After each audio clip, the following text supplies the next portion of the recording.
Hello, আসসালামু আলাইকুম। আজকে নতুন একটি ভিডিও নিয়ে আপনাদের সামনে হাজির হলাম। সেটা হচ্ছে যে এপিআই হ্যাকিংয়ের ডকার কীভাবে আমরা সেট আপ করবো, এপিআই হ্যাকিংয়ের ডকার কীভাবে সেট আপ করবো। ডকার কিন্তু অনেক রকম সিস্টেম আছে, সেটা হচ্ছে উবুন্টুর জন্য আছে, লিনাক্সের জন্য আছে, আরও অনেকগুলো সিস্টেমের জন্য আছে। যার যেটা সুবিধা হয় সে সেটা নিয়ে কাজ করবেন। আমি সাধারণত ডেস্কটপের জন্য কাজ করবো, সেটা আমি ডেস্কটপের জন্য ডাউনলোড করে রাখছি। আমি আপনাদের কিছু ডিসক্রিপশন বক্সে কিছু লিঙ্ক দিয়ে দেবো, সেখান থেকে আপনারা চাইলে ডাউনলোড করে নিতে পারবেন, সমস্যা নেই। আমি প্রথমত ডকারটা আমার কি করে রান করে নিলাম, স্টার্টে ক্লিক করে জাস্ট। অলরেডি আমার 4টা পোর্ট রানিং আছে, একটু টাইম নেবে হয়তো।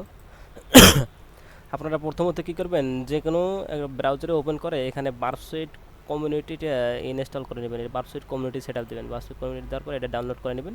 আর এর সাথে সাথে ডকারের যে ডকারের ইনস্টল লিখে সার্চ দিলে এটা একটা পেয়ে যাবেন। ডকার ইনস্টলে ডকার ইঞ্জিনে আমি গেলাম।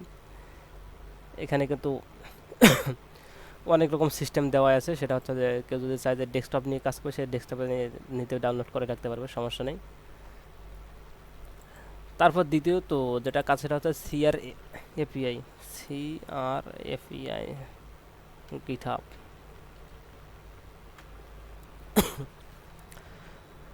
সিআর এপিআই গিটহাবে যাব। এখান থেকে আমরা কি করব, সিআর এপিআই এপিআই এখানে গেলে আমরা কি করব, ডকার কিভাবে সেট আপ করবো, ডকার ভার্সন, আবার ডকারকে আমরা উইন্ডোজ মেশিনে সেট আপ করবো সেটার জন্য দেওয়া আছে, সব কিছু ডিটেল বলে দেওয়া আছে। এখান থেকে আপনারা ডাউনলোড করে নেবেন। আবার লিনাক্স মেশিনের জন্য, উইন্ডোজ মেশিনের জন্য যদি কেউ চান যে আমি উইন্ডোজ নিয়ে কাজ করবো, সেক্ষেত্রে উইন্ডোজে দিবেন। কেউ যদি চায় যে না আমি লিনাক্সে কাজ করবো, সেহেতু আপনি লিনাক্সে এটা ডাউনলোড করে সেট আপ করে নিয়ে যেতে পারেন, সমস্যা নেই। তারপর আমরা কী করবো, আমাদের যে ডকার আছে, ডকারটা আমরা ভালো করে দেখবো যে আসলে পোর্ট সবগুলো রান হয়েছে কিনা। এখানে কিন্তু পোর্ট কিন্তু 8টা, ঠিক আছে, 8টায় কিন্তু রান হবে। আমার অলরেডি কিন্তু 5টা পোর্ট রান হয়েছে। এটা সাধারণত নেটের উপর নির্ভর করবে, নেট যত স্পিড ভালো হবে তত কিন্তু খুব দ্রুত কাজ করবে। তারপরে আপনারা কী করবেন, বার্পসুইট যে কমিউনিটি আছে এটা জাস্ট ওপেন করবেন। ওপেন করার পর এখানে সেটিং অর্গানাইজেশন এক্সটেনশন আছে, এক্সটেনশনকে কি বি এপি এই জায়গাতে যাবেন। যাওয়ার পর এখানে দেবেন যে JWT, এই যে JWT এখানে বাড়ি হয়েছে, এটা জাস্ট কী করবেন, ইনস্টল করে নেবেন।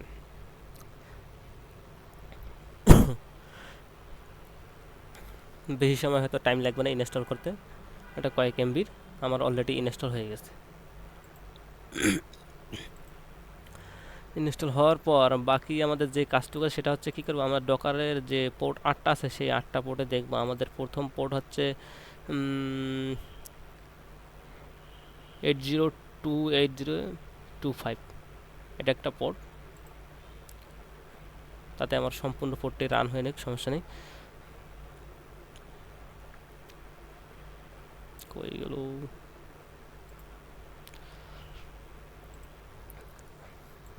ব্রাউজারে যাই।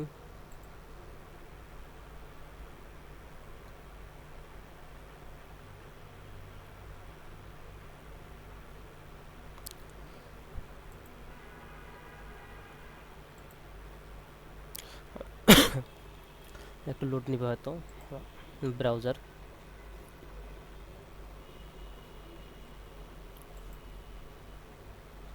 তাহলে আমি আইপি নম্বরটা দিলাম 127.0.0. 8085 মনে হয় তো, মেল হক। এটা তো আরেকভাবে করা যায়। 7টা অলরেডি।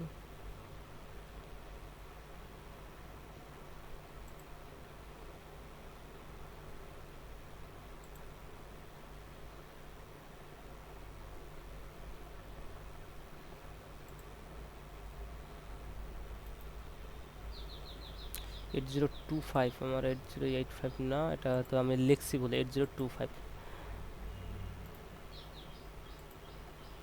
ও,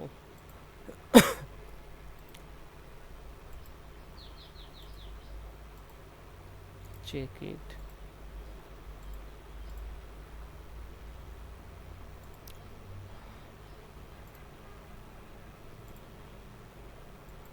দেখি হচ্ছে 127.0.0.1 কোলন 8025। আপনার কিন্তু মেইল হক রান ওপেন, মানে এখানে 8টি যে পোর্ট আছে এই 8টি পোর্টে ওপেন না হওয়া পর্যন্ত কিন্তু আপনার কিন্তু কাজ করবে না। আমার কিন্তু অলরেডি 7টা পোর্ট ওপেন, অলরেডি 8টা আমার হয়ে গেছে। আমার কিন্তু 8টা হওয়ার কারণে কিন্তু, যার কারণে আমি এখান থেকে কিন্তু ওপেন করতে পারলাম। যদি আপনাদের এরকম না হয় সেটা আপনারা কী করবেন, নতুন করে আবার কাজটা করে নেবেন। আমি আর একটা যেটা পোর্ট আছে সেটা হচ্ছে 88, এটা হচ্ছে 88। অলরেডি আমার এই পোর্টটা অলরেডি রান হয়েছে। আমরা মূলত কাজ করব হচ্ছে এই 8088, এই পোর্টটা নিয়ে কাজ করব। এখানে অনেকগুলো সিস্টেম দেওয়া আছে। এখান থেকে আমরা এপিআই হ্যাকিংয়ের মানে বেসিক টু অ্যাডভান্স যতগুলো আছে সব ভালনারেবিলিটি নিয়ে কাজ করব। যদি এই ভিডিওটাতে কারো কোনো বুঝতে বা কোনো সমস্যা প্রবলেম হয় তাহলে আমাকে জানাবেন। আমি পরবর্তী বা নেক্সট স্টেপে আপনাদের পরবর্তী ভিডিওটি বা সমস্যা কোনো হলে আমি সলভ করার চেষ্টা করব।